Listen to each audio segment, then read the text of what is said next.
Nick Minchin at least had a go at explaining why it was that the Liberal Party replaced Malcolm Turnbull with Tony Abbott.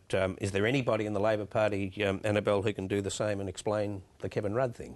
No, they have to be silent on that transition, because once they start explaining that, then they allow themselves a huge amount of responsibility for what happened over those years. I mean, this is one of the most difficult things about changing a leader when you're in government. You can't go through this bout of letter writing to the Australian or whatever. You've got to sort of soldier on and pretend that everything's fine. And, you know, in my view, that is a large part of the difficulty that Julia Gillard has kind of explaining anything to people, because people still haven't quite worked out why, when they went to bed on that Wednesday night thinking they had one Prime Minister, they woke up and had another one. Yeah, and your piece in the monthly points out it's that plus there will be no carbon tax under government Eileen. The combination of the two makes it very difficult for her to win trust. Because, of course, yeah, because confidence begets confidence, I guess. And if you... I mean, my theory is that in Australia we learn enough about our Prime Ministers to effectively be able to forget about them most of the time. You know, you kind of get a bead on somebody, work out basically who they are, where they stand,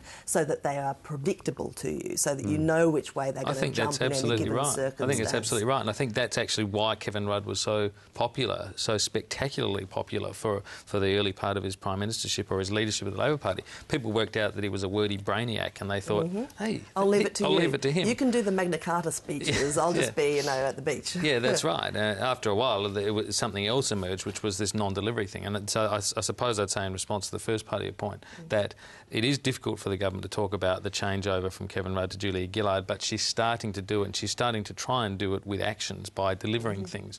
They are modified, they are watered down versions of what Kevin Rudd was trying to do, but they are nonetheless delivered, and delivery is the difference this government has with the last one.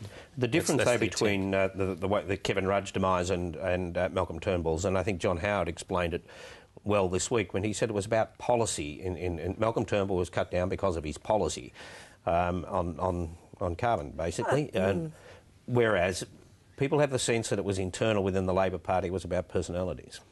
I'm not entirely sure that it wasn't to do with personality with Malcolm Turnbull as well. I mean, the view on the policy is pretty finely cast, you know. There's a real split in the coalition on attitudes to the climate change issue, and that persists, right? I mean, it's not like that's gone away. It's just that I think you have a leader in Tony Abbott who has probably approached leadership in a different way. Don't let anyone tell you that that was all about policy, that change. It's a lot about personality, and if you need any further proof of that, then pick up The Australian this week. You know, that personality division is very evident within the Liberal Party at the moment, and I think it will continue to trouble them. At the moment, in opposition, you've got one big issue and one very dominant leader who is running an extremely clear line on it.